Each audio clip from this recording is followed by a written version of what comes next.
어울림교회 임목사입니다. 오늘은 출애굽기 2장 당신의 영이 살아있습니까? 당신의 영혼이 살아있습니까? 라는 제목으로 하나님 말씀을 전하려고 합니다. 부제목은 하나님이 그들을 기억하셨더라. 하나님이 여러분을 기억하고 있습니다. 라는 제목으로 하나님의 말씀을 전할 때 이 시간에 여러분이 성령님을 만나고 성령님과 교제하는, 예수님과 교제하는 그런 시간이 되기를 기도드립니다.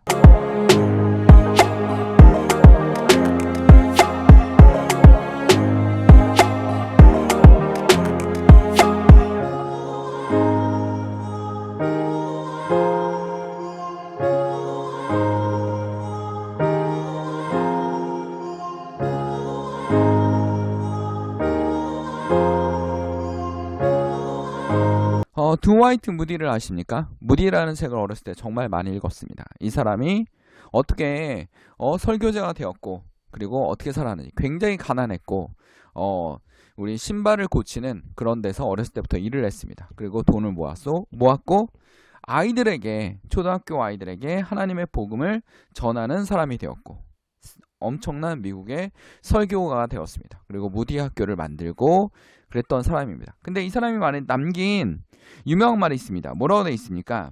언젠가 무디는 죽었다는 소식을 신문에서 읽게 될 것입니다. 읽을 수 있습니다. 그 말을 한마디로 믿지 마십시오. 그 순간 나는 지금보다 더욱 생생하게 살아있을 것입니다. 나는 1837년에 육신으로 태어났지만 1850년에 영으로 태어났습니다. 육신으로 태어난 것은 죽었겠지만 영으로 태어난 것은 영원히 살 것입니다. 뭐가 살아있습니까? 영원히 살아있습니다. 여러분들은 영원히 살아있습니까? 지금 영원히 살아있습니까? 육체는 없어질 수 있습니다. 육체는 어떻게 갑니까? 흙으로 돌아갑니다. 자연으로 돌아갑니다. 모든 만물이 하나님께서 그렇게 창조하셔서 자연으로 돌아가고 순환하게 만들어 놓으셨습니다. 근데 우리는 뭐가 살 수 있습니까? 영원히 살 수 있습니다. 그 영혼을 위해서 누가 희생하셨습니까? 예수 그리스도께서 희생하셨다는 겁니다. 누가 희생했다고 했습니까? 예수 그리스도께서 여러분을 위해서 희생하셨다라는 겁니다. 우리 갈라디아서 2장 20절을 껴봅시다. 내가 그리스도와 함께 십자가에 못 박혔니 나는 그런즉 이제는 내가 산 것이 아니요 오직 내 안에 그리스도께서 사신 것이라. 이제 내 육체 가운데 사는 것은 나를 사랑하사 나를 위하여 자기 자신을 버리신 하나님의 아들을 믿음 안에서 사는 것이라. 갈라디아서 2장 20절입니다. 사도 바울이 얘기하지 않았습니까? 나는 그리스도와 함께 십자가에 못 박혔다. 그러지 이제 내가 산 것이 아니다. 나는 죽었다. 자신의 모든 명예와 그 다음에 권력과 그 다음에 엄청난 학벌과 가문을 모두 다 내려놓고 사도 바울은 뭐라고 얘기했습니까? 나는 그리스도와 함께 십자가에 못 박혔다라는 겁니다. 우리 아직도 육체가 살아있지 않습니까? 나의 성격과 욕심이 살아있지 않습니까? 근데 오늘 사도 바울이 얘기하고 있습니다. 무디가 얘기하고 있습니다. 우리는 모두 다 육체는 죽습니다. 그러나 우리의 영은 살아있습니다. 우리는 예수 그리스도를 만나는 순간 뭐가 살아있습니까? 영이 살아있습니다. 여러분 오늘도 영을 죽게 하고 있습니까? 아니면 하나님을 바라보고 하나님을 믿고 하나님 말씀 속에서 살아가고 있습니까? 이것을 분명히 알아야 됩니다. 말씀을 놓지 말고 자꾸 세상의 유혹에 끌려가지 말고 우상을 섬기지 말고. 우상이 뭡니까? 하나님보다 더 우선시하는 거. 교회 건물도 뭐가 될 수 있어요? 우상이 될 수 있습니다. 너무 아름답게 지어서 나를 높이려는. 드와이트 무디가 어떻게 했습니까? 군중이 많이 따르는 그 군중에, 자기 설교를 들어 많은 군중에 그걸 통해서 자기를 높이려는 게 아니라 예수 그리스도의 복음을 높이는데 앞장섰던 사람입니다. 교회를 짓지 않고 학교를 짓고 병원을 지었던 사람입니다. 이제 내가 육체 가운데 사는 것은 나를 사랑하사 나를 위하여 자기 자신을 버신 하나님의 아들을 믿는 믿음 안에 사는 것입니다. 여러분 누구를 위해서 살고 있습니까? 하나님, 예수 그리스도를 위해서 사셔야 됩니다. 누구를 위해서 살고 있습니다. 우리는 누구를 위해서 삽니까? 예수 그리스도를 위해서 삽니다.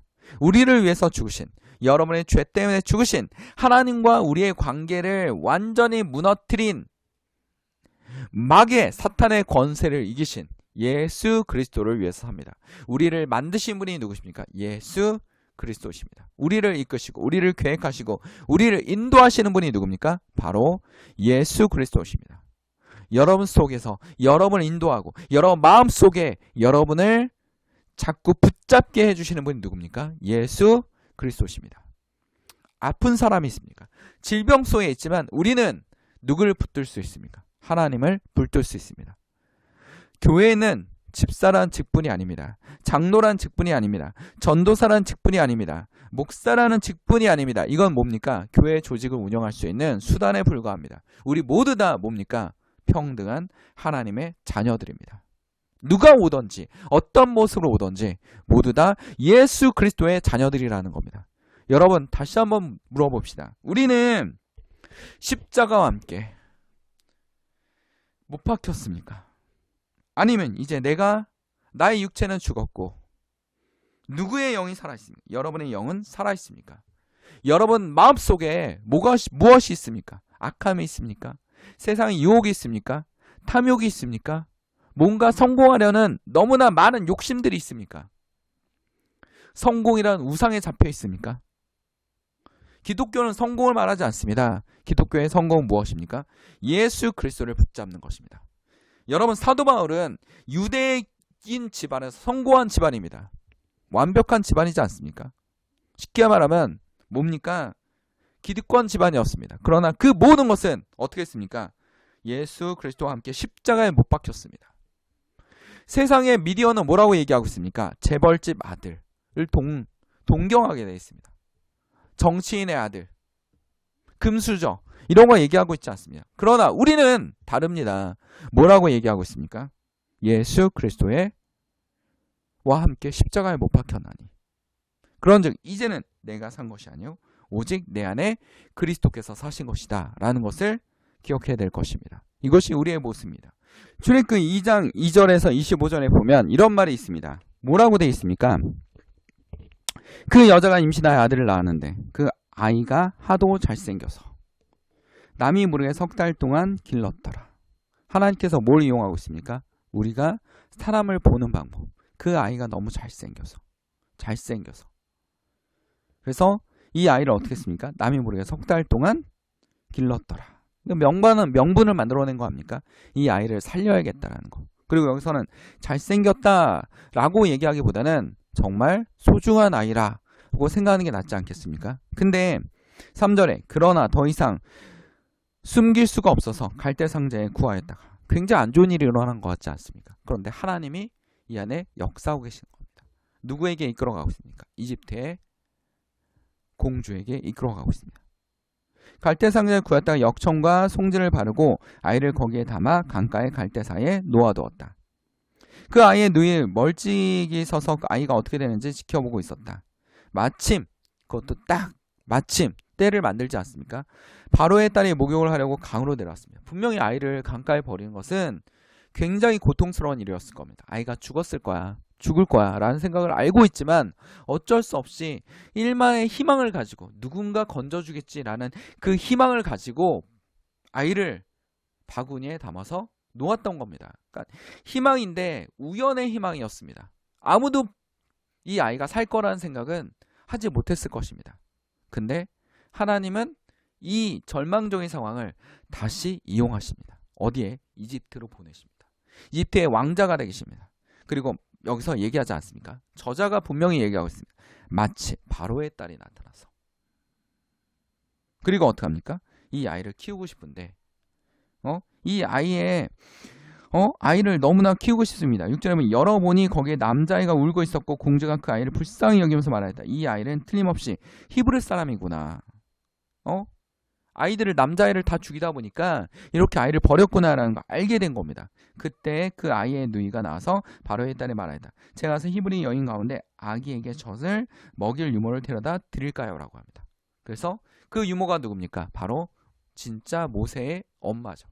엄마를 통해서 모세는 어떻게 합니까? 자신의 정체성을 기르고 있었습니다. 바로의 딸이 대답해 그래 어서 데려오너라. 그 소녀가 가서 그 아이의 어머니를 불러왔다라고 되어 있지 않습니까? 모세의 엄마를 불러왔습니다. 그리고 어떻게 됩니까? 놀랍지 않습니까? 바로의 딸이 그에게 말했다. 이 아이를 데리고 가서 너희 집으로 데려가서 나를 대신하여 젖을 먹여다오. 그렇게 하면 내가 너희에게 삭을 주겠다. 돈을 주겠다. 양육비를 주겠다. 그러니까 어머니가 자기 아이를 키우는데 양육비를 받는 겁니다. 양육비를 받고 아이에게 정체성을 지어주고 아이는 어떡합니까? 이집트의 그 놀라운 교육들을 받고 있는 거죠. 왕자로서의 교육. 당시의 이집트 문화는 어마어마하지 않습니까? 거대한 피라미드와 스핑크스, 의학과 모든 것이 발달해 있는 풍요. 당시 고대지만 놀라울 정도로 많은 문화가 발달되어 있는, 지금도 다 풀려지지 않는 그 당시에 너무나 놀라운 문화들을 모세에게 하나님께서 뭐하고 있습니까? 교육하고 있습니다. 여러분, 뭔가 안 좋은 일이 일어나지 않습니까? 그럼 그걸 통해서 어떻게 합니까? 더 좋은 일이 생길 거라는 생각을 해본 적이 있습니까? 지금의 힘듦이 더 좋은 일이 생길 거라고 생각해 본 적 없습니까? 그런 일이 반복적으로 일어나기도 합니다. 만약에 내가 이 회사를 그만뒀을 때 다음에 더 좋은 회사가 나한테 올 거야. 정말 그렇게 되는 경우도 있습니다. 우리가 한번 생각해 봅시다. 지금 하는 일이 너무나 힘들고 어려울지라도, 지금 하는 일이 너무나 힘들지라도 앞으로 더 좋은 일이 벌어질 거란 희망이 있다면 우리는 지금 하는 일이 행복할 것입니다. 근데 여기서도 하나님께서 어떻게 합니까? 사람은 하나님의 마음을 읽을 수가 없을 정도로 너무나 놀랍습니다. 분명히 안 좋은 일이 일어났어. 이 아이는 죽을 수밖에 없어. 강에다 버렸습니다. 근데 그 아이가 어떻게 됐습니까? 이집트의 공주의 손에 들어갔습니다. 그리고 친엄마가 유모로 들어가서 돈을 받으면서 아이에게 젖을 먹이고 정체성을 심어줬습니다. 그게 바로 모세입니다. 그리고 모세는 이집트의 최고급 교육을 받고 있었던 겁니다. 지금 하면 안 좋은 일 때문에 미국에 유학 가서 최고의 교육을 받았던 겁니다. 미국의 최고의 가문의 자녀가 되어서 교육을 받고 어머니로부터 기름을 길러지는 그런 아이와 똑같습니다. 이게 바로 하나님의 역사입니다. 하나님은 지금이 힘들지라도 이걸 통해서도 역사하시고 하나님의 지도자를 어떻게 세우시는지 보여주는 모습이기도 합니다. 자, 우리 한번 보도록 하겠습니다. 바로의 딸이 그에게 아이를 데려가서 대신 젖을 먹여다오라고 얘기하고 있지 않습니까? 여기에. 그렇게 하면 내가 너에게 상을 주겠다. 그래서 여인은 그 아이를 데리고 와서 젖을 먹였다. 10절에 그 아이가 다 자란 다음에 그 여인이 그 아이의 바로의 딸에게 데려다 주니 다 자란 다음에 그 다음에 데려다 줬습니다. 공주는 그 아이를 양자로 삼았습니다. 공주는 내가 그를 물에서 건졌다 하여 그 이름을 뭐라 했습니까? 모세. 모세는 당시에 이집트의 이름입니다. 지금 말하면 우리는 세계 최애 강국이 누굽니까? 미국 아닙니까? 미국의 이름을 붙은 겁니다. 그러니까 유학을 하나님께서 시켜주신 거죠. 그리고 지도자로서 키웠습니다. 그러나 하나님은 여기서 끝나지 않았습니다. 자, 모세가 어떤 사람인지 2장에서 정말 정확하게 설명하고 있습니다. 11절에 보면 세월이 지나 모세가 어른이 되었다. 어느 날 그는 왕궁 바깥에 나가 동족에게로 갔다가, 그러니까 히브리 사람이 자기 동족인지 모세는 분명하게 알고 있습니다. 분명히 알고 있습니다. 그들이 고되게 노동하는 것을 보았다. 마음이 아픈 거죠. 우리 종족인데. 그리고 이 아이에게, 이 모세라는 사람에게 뭘 심어줬습니까? 어머니가 민족주의를 심어줬어요. 우리 민족이 소중하다는 것을 심어줬습니다. 너는 히브리 사람이야 라는 그런 민족주의를 심어줬습니다. 그러니까 모세가 뭘 느끼는 겁니까? 우리 노동자가 굉장히 고되게 일하고 있어 라는 걸 느끼고 있는 겁니다. 자료를 살펴 사람이 없는 걸 확인하고 그 이집트 사람을 쳐 죽였습니다. 왜 우리 민족을 괴롭혀? 하고 이집트 사람을 쳐 죽였고 모래 속에 묻어버렸습니다. 이튿날 그가 다시 나가서 보니 히브리 사람이 둘이 서로 싸우고 있었다. 그래서 그는 잘못한 사람에게 말하였다. 당신은 왜 동족을 괴롭히시오? 때리시오. 그러자 그 사람이 대들었다. 누가 당신을 우리의 지도자로 재판관으로 세웠단 말이오? 당신이 이집트 사람을 죽였더니 이제 나를 죽일 작정이요? 모세는 일이 탄로난 것을 두려워하였다. 분명히 정의로운 일을 했는데도 불구하고 유대인들은 이렇게 모세에 대해서 면박을 하고 있습니다. 그리고 모세의 죄를 드러내고 있습니다. 근데 여기서 분명한 게 있습니다. 이 유대인들을 통해서 뭘 드러냈습니까? 당신이 우리의 지도자, 재판관이라도 된단 말이오 라고 하지 않았습니까? 근데 모세가 뭐가 됩니까?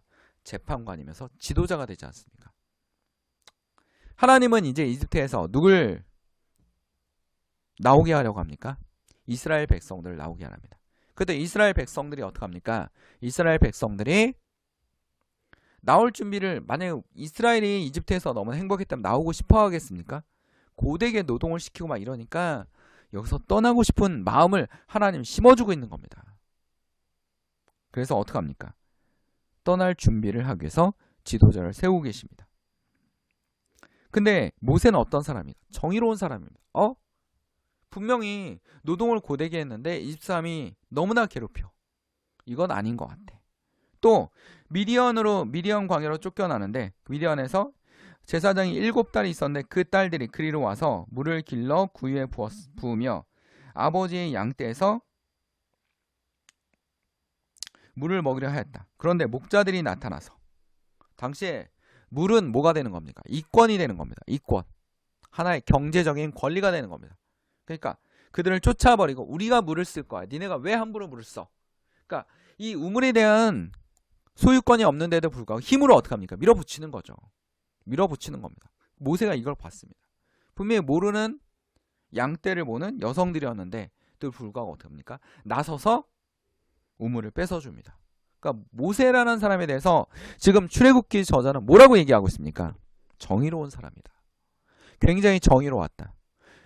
발을 정자를 사용했다. 근데 하나님이 지금 그대로 사용하고 계십니까? 아직 사용하지 않습니다.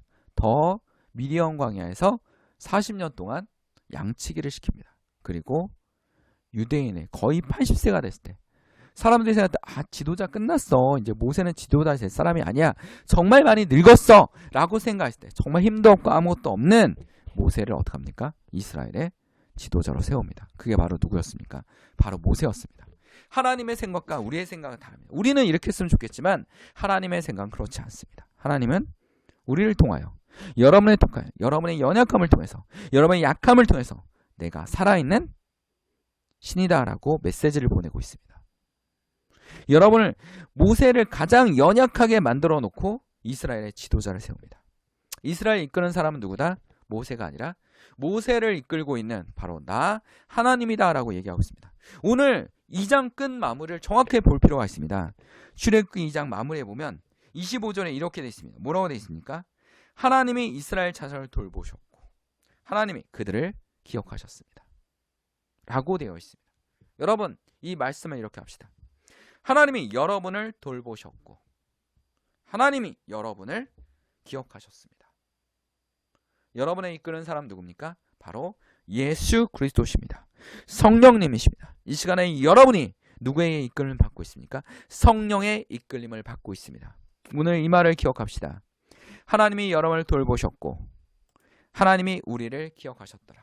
우리가 어둠에 있을 때도 하나님은 여러분을 바라보고 있습니다. 어둠에서 나오라고 얘기하고 계십니다. 여러분이 타락하고 있을 때, 탐욕에 빠져 있을 때, 우상에 빠져 있을 때, 돈에 빠져 있을 때 하나님 뭐라고 얘기하십니까? 돈이 최고야. 돈이 신이야. 돈은 나의 모든 것을 만족하게 해줘. 라고 했을 때, 아니면 술에 빠져 있을 때, 술이 모든 나의 걱정을 없애줘. 노동자분들 일하시다가 너무 힘드시면 술로 버티는 사람들도 있습니다. 그러나 하나님을 의지할 수 있는 그런 믿음을 기른다면 하나님께서 버틸 수 있는 힘을 주실 것입니다. 그런 것처럼 술에 빠져 있을 때 하나님이 잡아 끄십니다. 여러분을 돌보시고 계십니다. 여러분을 끌어내길 원하십니다. 어둠에 있을 때 끌어내길 원합니다. 절망에 빠져 있을 때, 뭔가 하려고 했는데 절망에 빠져 있을 때 하나님은 얘기하십니다. 이끌고 가고 있단다 라고 얘기하고 있습니다. 유대인을 도와준 유대인에 의해서 쫓겨나는 모세를 보면서 모세가 미디안 광야에서 40년 동안 결혼도 하고 40년 동안 양치기 하지 않습니까? 그리고 이스라엘 백성을 이끄는 출애굽의 지도자가 되는 것입니다. 하나님은 누굴 기억하고 있습니까? 여러분을 기억하고 있습니다. 이 말을 꼭 기억합시다. 기도하겠습니다. 사랑하는 충만하신 하나님 아버지, 오늘도 주의 말씀을 통하여 우리가 깨닫고 지혜를 얻고 하나님을 바라볼 수 있는 그런 믿음을 얻게 하여 주시옵소서. 우리가 우상에 빠지지 않게 하시고 우리가 절망에 있더라도 하나님의 인도하심을 구할 수 있는, 우리의 육체가 죽고 하나님의 영이 살아있는 그런 사람들이 될 수 있도록 주님 붙잡아 주시옵소서. 우리는 그리스도 안에서 십자가에 못 박혔나니 그런즉 이제 내가 산 것이 아니요 우리 안에 누가 사신 것입니까? 그리스도가 사신 것입니다. 라고 이끌 수 있게 하여 주시옵소서. 우리 질병이 있습니까? 질병을 치료하여 주시고, 우리가 어둠 속에, 정신적인 어둠 속에 있으니까 어둠의 영이 떠나가게 하시고, 우리 식탁 위에 식량이 떨어지지 않도록 주님 붙잡아 주시옵소서. 이 모든 것을 우리를 위하여 십자가에 죽으신 예수 그리스도의 이름으로 기도드립니다. 아멘. 어울림교회 말씀 창고였습니다. 건물 없는 교회 어울림입니다.